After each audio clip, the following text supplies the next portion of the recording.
Bandakani sont les aléas du direct, hein, président Bandakani. La question également, je vous la renvoie. Votre question consiste en quoi? Oui, alors, vous connaissez très bien la situation de l'Algérie. Pour certains géopoliticiens ou alors géostratèges, l'Algérie est en perte même d'influence. Et justement, on revient sur le silence ou alors, entre guillemets, le rôle trouble de l'Algérie dans son soutien ou bien dans sa volonté de soutenir le Burkina Faso dans la lutte contre le terrorisme. Comment justifier donc cet intérêt poussé, on va le dire ainsi, de l'Algérie à sécuriser le Sahel? Et si je reviens donc sur les préoccupations de certains panafricanistes, comment vouloir lutter contre le terrorisme et pourtant être un ennemi de la paix, et comment vouloir même la paix si on contribue plutôt au trouble au Mali? Quel est votre regard? Je ne sais pas si l'Algérie est l'ennemi de la paix, mais ce que je sais, c'est que nous avons des divergences profondes avec l'Algérie quant à l'approche qu'elle se fait de la question de la sécurité du Mali. Première déception de notre part, ça a été le fait que l'Algérie envisage ses relations avec les panafricanistes sous le modèle du larbinisme. C'est-à-dire, nous devons être le larbin de l'Algérie. Pendant des années ici, nous avons soutenu l'Algérie. J'ai toujours soutenu l'Algérie, c'est historique. Hein? Nos drapeaux à l'Algérie. Mais quand nous avons posé le problème du Mali, les Algériens, les officiels algériens, ont commencé à faire des campagnes contre nous. Ce qui n'est pas élégant. Mais bon, c'est la conception des rapports qu'ils ont avec les Africains au Sud-Sahara. C'est que le regard qu'ils ont sur nous n'est pas très différent du regard que les Occidentaux ont sur nous. Je commence par là pour dire que il fallait cette clarification historique. Il fallait cette clarification pour que les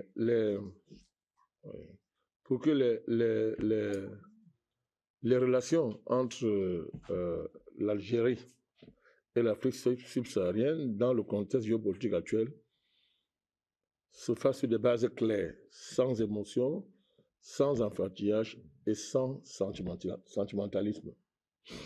Premièrement, il faut aborder la question sur deux angles. Mais il y a un angle principal. C'est la façon dont l'Algérie envisage son rôle sous-régional. Et c'est ça qui fait l'objet du conflit ou bien des querelles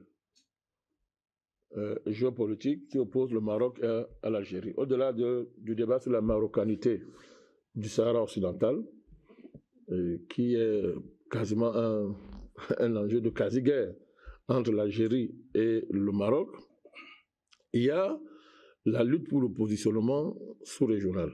L'Algérie, de par un ensemble d'atouts et son histoire, considère qu'elle a un rôle sous-régional à jouer. On ne peut pas lui contester ça. Le Maroc aussi estime qu'il a un rôle à jouer. De manière fondamentale, si on regarde les leviers à partir desquels ces deux pays se positionnent dans ce rôle-là, il y a le poids économique, le poids qui conditionne le poids géostratégique et géopolitique. L'Algérie a une histoire de décolonisation. Elle a fait une lutte armée pour sa décolonisation. Et c'est une guerre qui a engagé pratiquement toute l'Afrique à l'époque.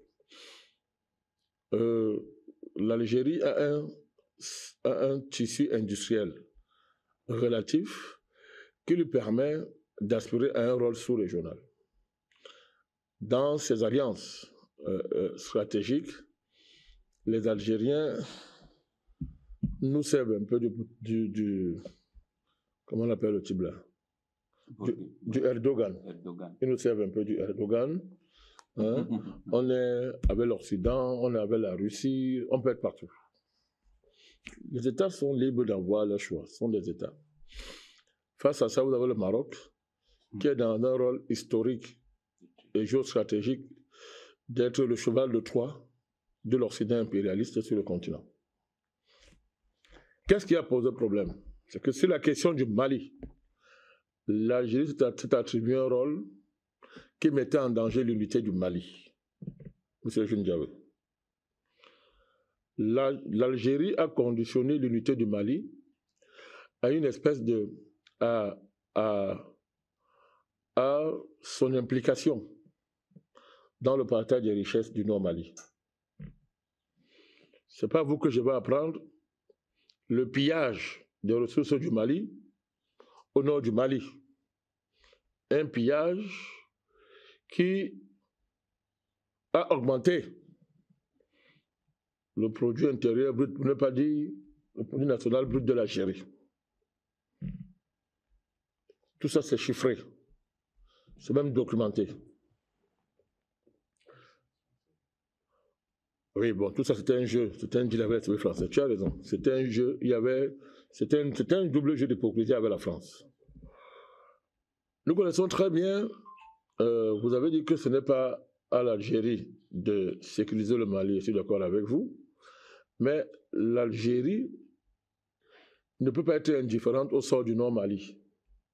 Sans compter que le terrorisme au Mali a à voir avec la manière dont l'Algérie a liquidé sa guerre civile. Donc, le rôle sous le journal que l'Algérie revendique, Mme Kappen, devait se passer dans le cadre d'une capacité à intégrer les intérêts de l'Algérie et les intérêts du Mali, pour ne parler que du Mali. Pas faire de la question malienne une sous-question dans la grande stratégie algérienne pour affirmer son rôle sous-régional. Nous pensons que ça pouvait se faire en intégrant dans cette démarche les enjeux sécuritaires du Mali. Mais il y a eu une espèce de petit paternalisme de la part de l'Algérie, consistant à dire que l'accord d'Alger, dont tu as mentionné, Jundiawe, était l'horizon indépassable de la résolution de la question malienne, ce qui était inacceptable. Inacceptable. C'est ça que nous avons posé de panafricanistes avec l'Algérie. On n'a aucun problème avec l'Algérie. Nous sommes des soutiens historiques de l'Algérie. Mais il y a des vérités qui doivent être mises sur la table, au-delà de la question de l'Algérie et du Maroc, de l'Algérie et du Mali. Il y a la question de nos relations avec les pays maghrébins. Il y a la question de nos relations. Il y a la question de ce deal-là, dont on ne parle jamais, qui s'est noué entre l'Occident et les pays du Maghreb quant au sort de l'Afrique subsaharienne. Il y a toutes ces questions-là qui sont là, mais que nous avons mis sous le boisseau le temps de privilégier un ensemble de priorités, Madame Kappen. Alors, il fallait que je pose ça comme ça, avant maintenant de faire le lien avec le Burkina Faso. Les États n'ont que des intérêts. On ne peut pas, a priori, interdire à l'Algérie de nouer des relations avec le Burkina Faso. Parce que l'alliance, le traité de confédération n'interdit pas aux différents États qui constituent l'AES d'avoir des relations bilatérales avec qui ils veulent. Donc, a priori, on ne peut pas dire que voilà pourquoi l'Algérie va au Burkina Faso, il y a soupçon, etc. Je pense que les relations bilatérales entre les États, ça se passe en fonction de leurs intérêts. Mais l'Algérie ne peut pas renoncer à son rôle sous-régional parce qu'il va de sa survie. Hein. Dans la querelle que l'Algérie a avec le Burkina, avec le Maroc, sur la question de la marocanité du Sahara, je l'ai dit, l'ensemble des choses qui sont... La France a reconnu ça. La France, dans un... comme c'était gâteau au Mali, là, chacun va de son côté. La France a reconnu la marocanité, n'est-ce pas, du Sahara occidental. Ça veut dire que la France est en train de vouloir, sous Macron, est en train de se rapprocher de manière stratégique et tactique du Maroc, a pris fait cause du Maroc. C'est une question vitale, extrêmement sensible pour les intérêts de l'Algérie. Ça veut dire qu'aujourd'hui, à l'heure actuelle, la France de Macron est dans une situation extrêmement de quasi de quasi, on appelle ça, on a la limite d'un casus belli diplomatique avec l'Algérie. C'est ce que la France a fait. Donc, ce qui rebat les cartes dans la sous-région. Ça rebat la carte dans la sous-région. Le Mali a des problèmes, ce sont des pays enclavés dans une certaine mesure, etc. Donc, le Mali a des soucis à gérer pour gérer son enclavement, etc. On connaît que les sanctions de la CEDEAO ont violé toutes ces choses. Même si aujourd'hui, on a levé ces sanctions. Le Mali est dans une dynamique de diversifier à tout prix ses partenariats dans tous les domaines. Donc, le Mali s'est rapproché du Maroc dans les conditions que nous connaissons. C'est les sanctions de la CEDEAO plus le comportement de l'Algérie qui a accéléré, n'est-ce pas, une espèce de rapprochement mécanique entre le Mali et le Maroc. Si on considère que le Mali c'est l'AES, on peut donc faire ce type de jonction, mais si on est sérieux, on ne fait pas ça. Le Mali n'agit pas au nom de l'AES. Quand il s'engage dans une relation bilatérale, c'est une relation du Mali, comme le Niger a gardé ses relations bilatérales, etc. Donc moi je pense que l'Algérie veut reconstituer ses cartes sous-régionales. Et il est donc normal que l'Algérie se reproche de ce point de vue-là avec le Burkina Faso. Il n'est pas exclu aussi que le Burkina Faso soit une espèce de médiateur entre, n'est-ce pas, le Mali et l'Algérie. Ce n'est pas à exclure aussi. C'est d'ailleurs l'objectif. Voilà, donc ce n'est pas exclu. L'Algérie peut passer par le Burkina Faso pour renormaliser ses relations avec le Mali parce que l'Algérie a intérêt. L'Algérie a intérêt. Dans un contexte où on voit très bien ce que Paris est en train de vouloir faire, dans un contexte de distribution des cartes, on comprend très bien que l'Algérie, il n'est pas exclu que l'Algérie, en se rapprochant, en redynamisant ses relations avec le Burkina Faso, n'est pas à l'esprit de voir dans quelle mesure ça peut déboucher sur une renormalisation des relations avec l'Algérie. Les deux pays, le Mali, les deux pays en ont besoin. Le Mali a besoin d'un nord sécurisé. Et je pense aussi qu'ils comprennent très bien qu'il est important d'avoir aussi l'Algérie dans ce processus de reconquête de tout le territoire malien, y compris en particulier la situation du nord du Mali. Donc, les deux, l'AES... Mali, Maroc, Algérie, Burkina Faso... Ça a du sens. Ça a du sens. Ça a du sens. Dans quelle mesure, s'il vous plaît? Donc, ça a du sens sur le plan diplomatique. D'abord, sur le plan géopolitique, sur le plan diplomatique. Sur le plan de la géopolitique, les États de l'AES en général, le Mali en particulier, le Burkina, ils ne perdent rien à se rapprocher de l'Algérie quand la France s'éloigne de l'Algérie. Aussi simple que ça. La France a dû s'éloigner de l'Algérie.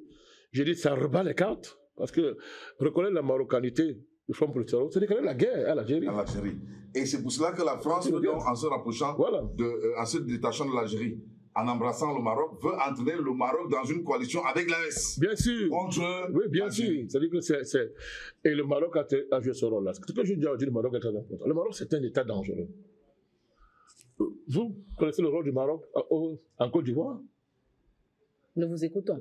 Mais c'était un acteur majeur de la déstabilisation de la Côte d'Ivoire. Et de la Libye. Mais je parle de la Libye. C'est-à-dire le positionnement du roi du Maroc. Lui, il cache ça derrière ce qu'on appelle la Méditerranée. Mais lui, il considère que le Maroc, c'est un prolongement naturel de l'Europe. De l'Europe. Le roi marocain, il considère, la famille royale marocaine, considère que le Maroc, là, c'est le prolongement naturel de l'Europe. En fait, c'est l'Europe à l'autre frontière de la Méditerranée. C'est valable sur le plan de l'économie. On vous présente souvent le Maroc comme étant un grand pays économique. Non, c'est un cheval de Troie. C'est un cheval de Troie. C'est notre cache-sec de la France. C'est notre cache-sec des pays occidentaux, des nations occidentales, pour pénétrer les territoires en faisant comme si ce n'était pas des territoires, des entreprises étrangères. Donc, ce rôle historique du Maroc, qui aujourd'hui redéfinit, n'est-ce pas, reconnaît un nouveau rebondissement à la faveur de la reconnaissance par la France de la marocanité du Front Polisario, est une opportunité je répète encore, pour une redistribution rapide des cas dans la sous-région. Donc je dis que l'Algérie dit ok, comme c'est comme ça, moi je me rapproche donc rapidement des États de l'AES et il est perçu que le Burkina soit un pont pour ça. Je vois très mal l'Algérie aller s'entendre avec le Burkina contre les pays de l'AES. Ça serait une trahison de la part du président Traoré. Il peut pas, le président Traoré, c'est notre espoir aujourd'hui. Il fait la fierté de pratiquement toute l'Afrique dans le monde entier, le président Traoré. Je vois mal le président Traoré en train de coopérer, de relancer ses relations bilatérales avec l'Algérie sur le dos de l'AES. Non, c'est impossible. Donc je pense, une volonté manifeste d'apaisement des tensions oui, avec le Mali. Je n'exclus pas ça. D'accord. L'Algérie, je répète encore, l'Algérie revendique un rôle sous-régional. L'Algérie peut vouloir jouer sur le levier Burkina Faso sur le plan géopolitique pour renouer sans baisser la culotte, parlons comme ça, les relations avec le Mali et l'ensemble des pays de l'AES. C'est très possible. C'est très possible. D'ailleurs, il y a des intérêts dans ce sens. Je pense que tout le... Fabre Pabla qui devait traverser le Niger, ça passe aussi par l'Algérie. Par l'Algérie. Donc il y a des... Il y a deux pipelines financés par l'Algérie. Par l'Algérie. Deux pipelines maintenant. Un qui va aller au Maroc et un autre qui va passer par l'Algérie. Voilà, donc au-delà, il y a beaucoup d'intérêts. Il y a des enjeux diplomatiques qui sont des enjeux géoéconomiques, il y a des enjeux politiques. Donc moi, oui, nous souhaitons tous, Mme Capen, nous souhaitons tous que les relations entre l'Algérie et les pays de l'AES, en particulier le Mali, nous souhaitons que, n'est-ce pas, ces relations soient, que ces relations retrouvent leur normalité. Nous souhaitons que les pays de l'Algérie, le Mali, le Burkina Faso, comment je vais dire ça, définissent des convergences géopolitiques sous-régionales dans de très brefs délais qui permettent de régler la question du terrorisme. Je pense que s'il y a quelque chose aujourd'hui qui peut lier l'Algérie au pays subsaharien, c'est justement une coopération sérieuse pour affronter les menaces. Et parmi la principale menace, c'est le terrorisme. Vous voyez, c'est le terrorisme. Donc, tout ça fait que vraiment, nous n'avons jamais désespéré, Mme Capen, des relations, n'est-ce pas, entre l'Algérie et l'Afrique subsaharienne. J'ai toujours dit à mes frères algériens que leur profondeur géopolitique, c'est l'Afrique subsaharienne. L'Algérie, de par son histoire, sa profondeur géopolitique, c'est l'Afrique subsaharienne. D'ailleurs, la composition ethnodémographique de l'Algérie oblige les Algériens à ne pas jouer avec l'Afrique subsaharienne. Je pense que c'est pas... les Noirs sont quasiment majoritaires au plan démographique, historique en Algérie. On donne l'impression que ce sont les citoyens les citoyens de seconde zone, dans ces régions-là, mais il y a Mme Kapani, il y a une très importante population noire en Algérie. Pareil en Tunisie. Même au Maroc. Même au Maroc. Hein. Donc, je pense que, vraiment, je maintiens ça. Mes frères algériens ne doivent pas considérer que les divergences sont des déclarations de guerre. Les divergences ne sont pas des déclarations de guerre. Les panafricanistes ne sont pas des ennemis de l'Algérie. Mais il y a des sujets sur lesquels il y a, Mme Capen, il y a un avant-gardisme qui s'impose. Et sur la question de la sécurité du Mali, je ne voyais pas l'intérêt de l'Algérie à prendre le risque d'une partition du Mali. L'Algérie gagnait quoi? 1. 2. Pour le panafricanisme, c'était inacceptable. C'est inacceptable puisque c'est contraire même au principe de la diplomatie algérienne. Les principes de la diplomatie algérienne, du point de vue de leur articulation officielle, ne militent pas pour que l'Algérie soit attachée ou bien soit incriminée de près ou de loin dans ce qui aurait pu être une partition du Mali. Donc c'est pour ça que nous, les panafricanistes, nous sommes montés au créneau pour parler fort, pour crier et faire pression sur un nombre d'intérêts objectifs qui se sont construits en Algérie, n'est-ce pas, et qui n'avaient pas intérêt, n'est-ce pas, rapidement, à ce que la solution, n'est-ce pas, de la question de l'unité du Mali et de la sécurité du Mali, sa résolution telle que le président Assimi Goïta l'a envisagé, les autorités maliennes l'ont envisagé, que cela se fasse au détriment d'un ensemble d'intérêts acquis qui depuis des années, ben, je le dis, c'est la vérité, profitaient, n'est-ce pas, de la situation de no man's land qui s'était installée au nord du Mali.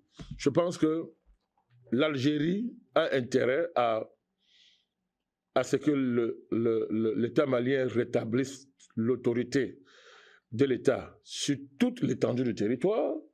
L'Algérie a intérêt à avoir pour interlocuteur un État malien qui contrôle l'ensemble de son territoire et à partir de là, n'est-ce pas, retrouver la grande tradition diplomatique algérienne qui a fait rêver, n'est-ce pas, l'aspect tiers-mondiste.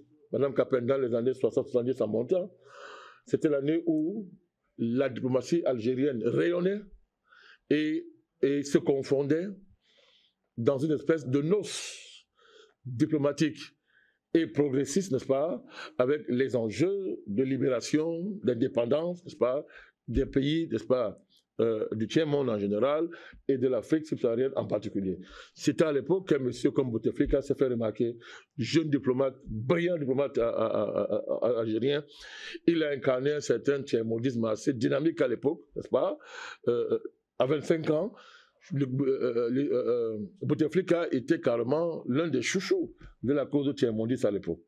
Donc, les panafricanistes n'ont pas oublié ces moments-là. Et c'est à cause de ces moments-là que nous parlons fort à nos frères algériens, que nous parlons fort à l'État algérien pour dire, vous ne pouvez pas, dans le contexte actuel, donner l'idée ou l'image que non, vraiment, une conception sous-régionale de votre rang peut vous amener à un moment donné à fermer les yeux sur les nécessités, n'est-ce pas, de la sécurité et de l'indivisibilité de l'État du Mali. C'est ça, c'était ça l'enjeu, Madame Capet.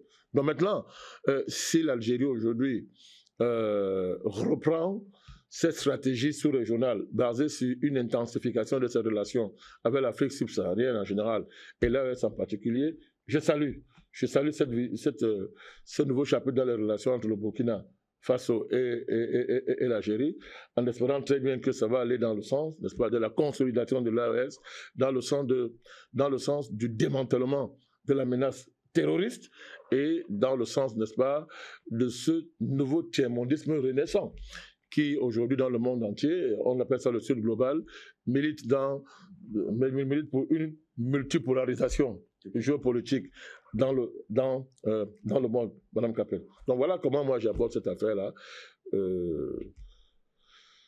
sans préjugés. Voilà. Merci pour votre intervention, Président Bandakani.